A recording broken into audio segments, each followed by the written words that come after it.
Hey everybody, today I want to talk about humility. Humility is the beginning of spirituality. It's the beginning of spirituality and any good spirituality. Uh, Now, the definition of humility is to know yourself. Pride, therefore, would be to not know yourself. And my favorite example of humility is Muhammad Ali. Muhammad Ali would go around saying, I am the greatest, I am the greatest. And yet he was champ. And to be champ means you're the greatest. You're at the top, unless you're ducking the top contender. To be champ means you're the greatest. So he was actually being humble when he said he's the greatest. Now he was saying he was the greatest with confidence, right? Confidence and humility are two different things. You can be prideful and confident. You can go around saying, yeah, I can beat that guy up, I can beat this guy up, and then you get in the ring and you fold. And so, confidence is a good thing if you have something to be confident in. But humility is just knowledge of oneself. Muhammad Ali had knowledge of himself. He worked hard, and he knew that he was a good boxer. So that's humility. An example of pride would be, let's take somebody like Sally, little Sally. So Sally, everybody says, comes up to Sally and says, "Oh, hey Sally, you're a good drawer. You're good at art." And I know beauty's in the eye of the beholder, but if everybody says that Sally's good at drawing, then she's got some talent. She's got some ability there. And if Sally responds by saying, well, I don't know, I don't think so.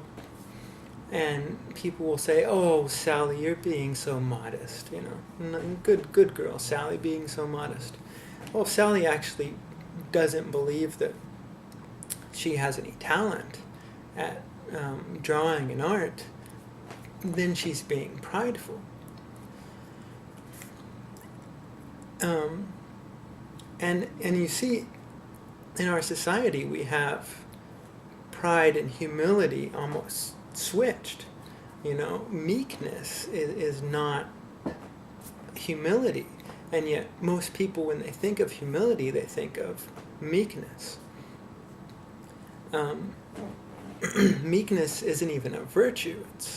I would think of it as a psychological disorder, but I'm not a psychologist. Humility, therefore, is just to know yourself. Now, why would we not want to know ourselves? We wouldn't want to know ourselves. Most people would think because we're afraid of looking at the ugliness that's inside of us. We're afraid of looking at the sins, the evil, the demons in our closet.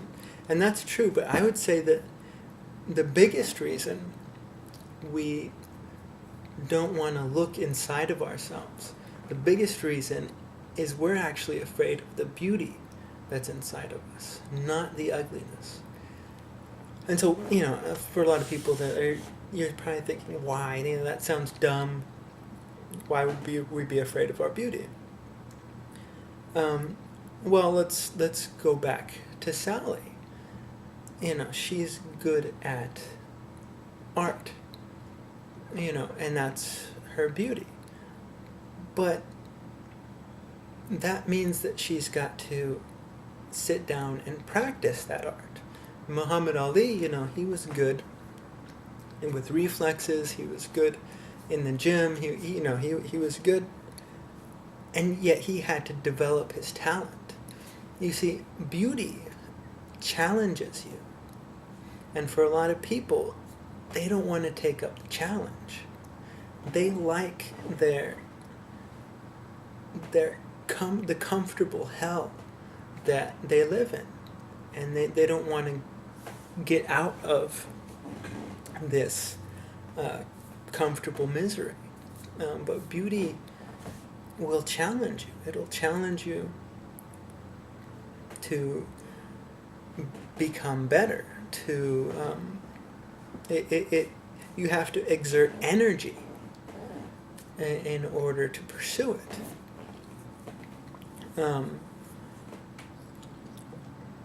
It's like a beautiful woman. You have to pay attention to her. You have to spend time and exert energy in order to win the woman over. You can't just go up to beauty and pay it off with $20, like a cheap hooker. So a lot of people just don't want to.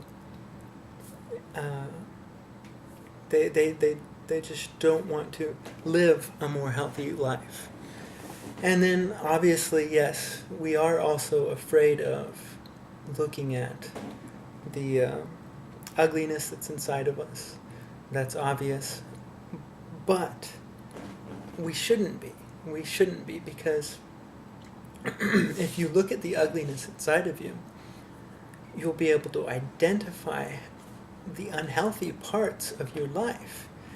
And by identifying the unhealthy parts of your life, you can actually start to cure them. You can actually start to live a healthier life. So you shouldn't be afraid of looking at your shortcomings. You shouldn't be afraid of looking at the nasty stuff inside of you. Because by not looking at them, you're going to be a lot more unhappy in life. So the key to humility is actually prayer. Prayer is how you acquire humility, the meditation. And this is not the type of prayer that most people think of. It's not, oh, Jesus, Jesus, Jesus, the blood of the martyrs, blah, blah, blah. This is discursive, thoughtful prayer and meditation. And what you do is you look at your actions and you say, okay, was this action healthy for me? Was this action unhealthy for me? What does this action say about me? Then you ask, is this action healthy for somebody else? Or was this action unhealthy? Did I hurt somebody else through this action? So these, it's very, discursive, as Saint Therese of Avila would say. And in this way, you're just able to see yourself, but you have to be able to go into this meditation without fear of yourself.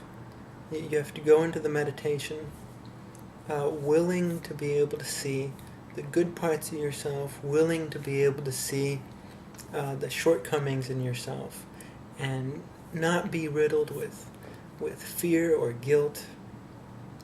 You just let go of all that stuff and just focus on the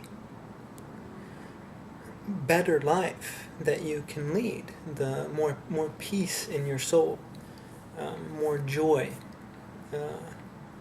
less fear, less negativity in your life.